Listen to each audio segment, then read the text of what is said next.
Goldilocks and the Three Bears. Once upon a time, there were three bears who lived in a house of their own deep in a forest. One of them was a little bear, one a medium-sized bear, and one a big bear. They each had a bowl for their porridge, a small bowl, a medium-sized bowl, and a great bowl. Also, they had each a chair to sit in, a small chair, a medium-sized chair, and a big chair. And they also had each a bed to sleep in, a small bed, a medium-sized bed, and a big bed. One day, after they carefully and neatly had made their beds and cooked porridge for breakfast, they took a walk in the woods while the porridge cooled in their bowls, so they wouldn't burn their mouths. They were polite, well-behaved bears. While they were away, a girl called Goldilocks, she had long, wavy blonde hair, passed by the house and peeped in the keyhole, for she was not at all a polite, well-behaved little girl. Seeing nobody home, she lifted the door's latch. The door was not locked because the three bears did nobody any harm and never suspected anybody would harm them.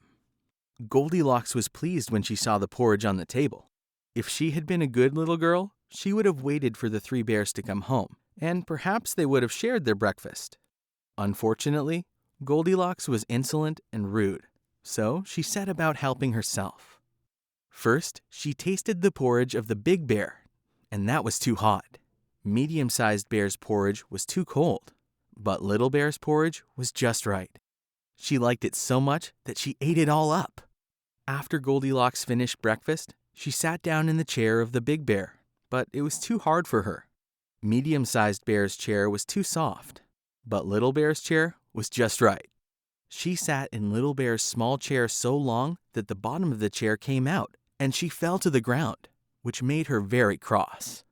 Determined to rest, Goldilocks went upstairs into the bedchamber. First, she tried to lay on the big bed, but it was too high. Then, she tried to lay on the medium-sized bed, but it was too low. Finally, she tried the little bear's bed, and it was just right. She covered herself up comfortably and fell asleep. By this time, the three bears thought their porridge would be cool enough for them to eat, so they came home for breakfast. Careless Goldilocks had left the spoon of the big bear standing in his porridge. "Somebody has been at my porridge," said the big bear. Then the medium bear also saw her spoon stuck in the middle of her porridge. "Somebody has been at my porridge," said the medium-sized bear.